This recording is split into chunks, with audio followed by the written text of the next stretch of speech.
so grateful to be with you today and to have Swami Nirvanananda join our satsang team as a special blessing. This week we're getting ready, of course, to launch our second online meditation retreat, Train Your Mind for Wisdom, Compassion, and Strength. So I thought I would address my remarks there today. As we begin to emerge or to consider emerging from shelter mode to re-entry mode, wisdom, compassion, clarity, and strength are all necessary supports for us. And the question comes, how do we free our minds of worry, of anxiety, and of the pull of continual distraction, which looks like this. Lahiri Mahashaya wrote, "Behold the light in yourself with a concentrated mind. By the control of mind and senses, everything is gained." Contemplating that saying by Lahiri Mahashaya had me turn to a verse from the Christian Bible, from John, the 14th chapter, the words of Jesus, "Peace I leave with you, my peace I give to you, not as the world gives." That's not what I'm giving to you. Let not your heart be troubled. Don't let your heart be troubled, and do not be afraid. And we have some beautiful teachings, of course, from Paramahansa Yogananda along these same lines. And I'm reading from his book of inspirations, Where There Is Light, Insight and Inspiration for Meeting Life's Challenges. Paramahansaji wrote, "When you worry, there is static coming through your mind radio. God's song is the song of calmness. Nervousness is the static. Calmness is the voice of God speaking to you through the radio of your soul. Calmness is the living breath of God's immortality in you. Everything you do should be done with peace. That is the best medicine for your body, mind, and soul. It is the way to live, the most wonderful way to live." So of course the question comes, how do we access that peace? And of course many of our spiritual practices support our experience of inner peace: prayer, meditation, study, even walking in nature. And this morning I want to focus our practices that have to do with our relationship to time and to that presence that is both in time and beyond time. First, we can discern that fear and anxiety, of course, are experienced in the moment, but they are based in the future. They are caused by the mind projecting future scenarios. So a primary antidote to that, of course, is meditative awareness. It's noticing where we are, where the mind is, noticing, breathing, remembering, and bringing our attention back into the present moment. Well, that's what our meditation trains us to do. But of course, meditation, as I have said, is sort of like our training wheels on the bicycle of our life. We need to take those same skills and bring them into our everyday life, our everyday experience. So regularly tuning in, just seeing where we are, noticing, breathing, remembering that we live and move and have our being in that field of divine consciousness, that God is our life. I don't always notice if I'm worrying or feeling anxious, and I don't necessarily think I am, but because it can be below the threshold of my ordinary awareness. But if I pause and tune in, sometimes I see that my body is registering stress or worry or anxiety. You know, my shoulders have become attached to my earlobes, or my breath is uneven, or I'm even holding my breath, or I'm sighing. I'm efforting sometimes when I don't need to. Lately, I have been asking myself a question, you know, am I making this more difficult than it needs to be? Am I making this more difficult than it needs to be? During this time, I have noticed a sort of widespread tendency to be disconnected from time itself, and of course from nature, but from time. And this came more into my awareness the other day, and I was going to have a meeting with a colleague, with a friend, in the afternoon, and I texted him and said, you know, can we meet? And this was about 2 o'clock, and he said, well, later, you know, I have to take a shower. So I wrote back to him and I said, what's a shower? And, you know, it was just a little humorous exchange about how out of time and sync we are. And we're spending so much time online, you know, in meetings, entertainment, connecting with family and friends. But we have to remember that what I call the Zoomiverse is flat, meaning there's no experience of the reality of time, of day or night, of early morning or late afternoon. Connecting online is kind of like reading an ebook, in which there's no depth dimension, there's no spatial relationship to our place in the book. The book just goes on. And when you're holding a physical book, you have an idea of where you had that insight, where you were holding the book, at what place you are, what time you are, and that passage of time in the book. But we don't have that online. And of course, for others who are actively engaged at this time of the global pandemic, who are on the front lines of it, time has also collapsed for them, but in a more urgent, exhausting sense.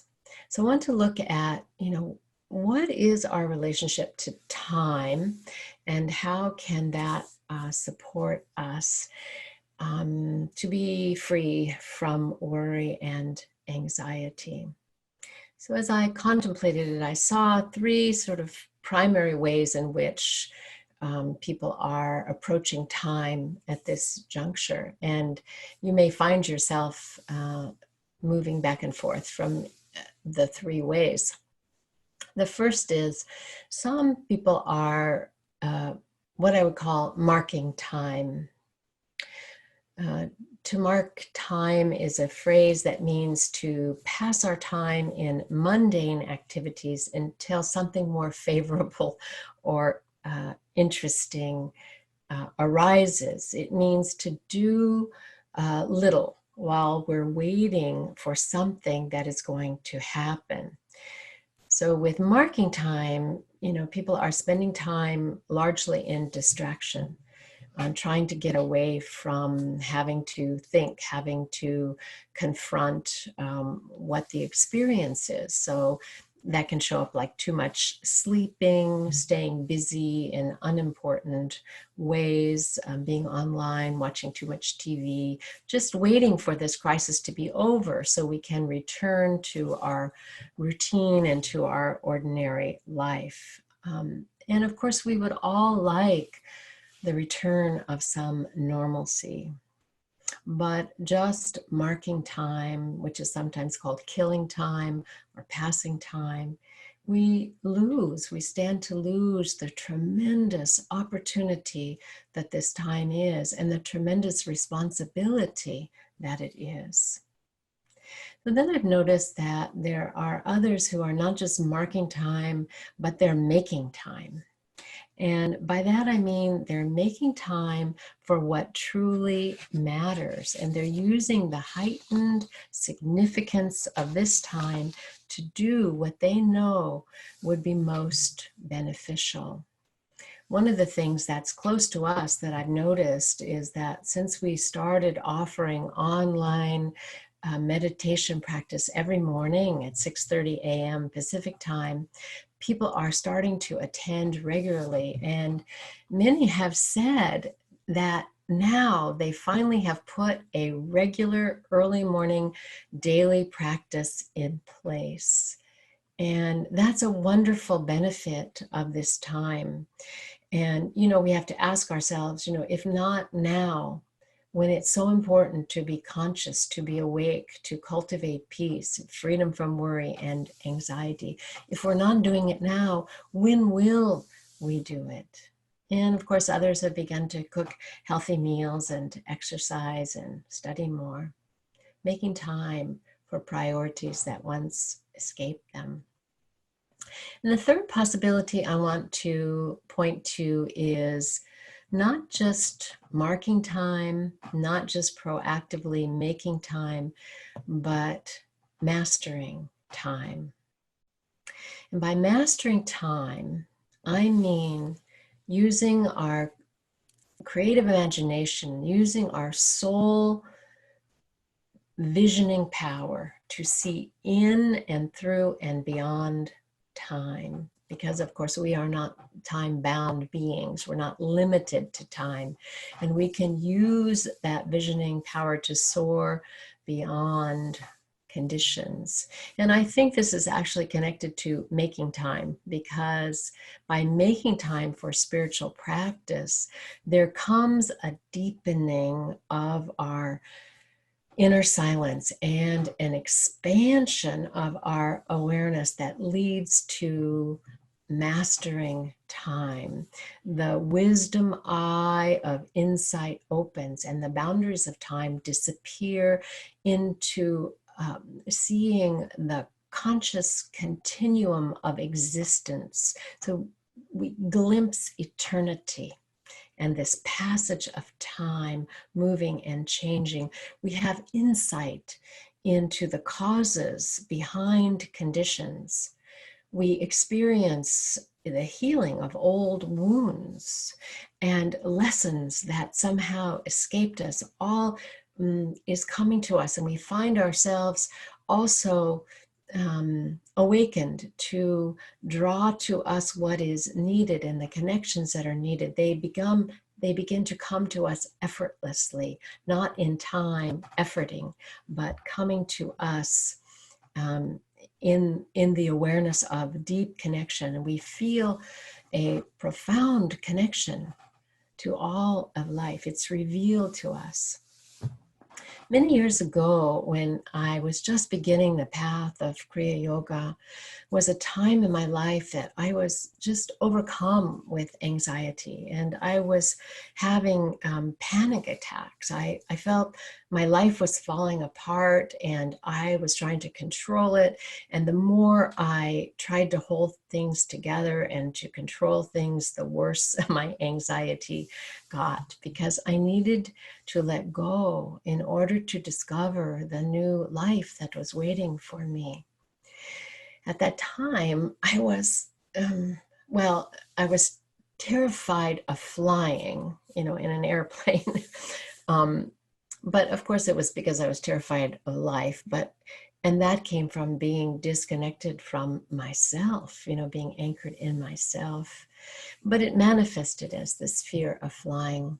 And at that time, my guru, Roy Eugene Davis, was flying all around the world, all around the country, doing many talks on Kriya Yoga.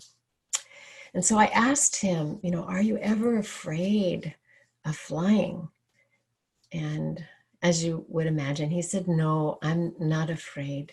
And so I pushed a little further, and I said, well, how do you handle that?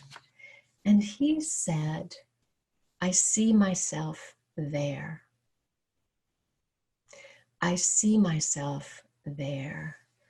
And then what he meant was, instead of fearing disaster and letting the mind take off in this wild imagination, that he would consistently look forward with optimism to what could and would come next. There's a lovely little video that's gone viral. It's a young poet from the UK that his site is called Tomfoolery. And this video that he made is called The Great Realization.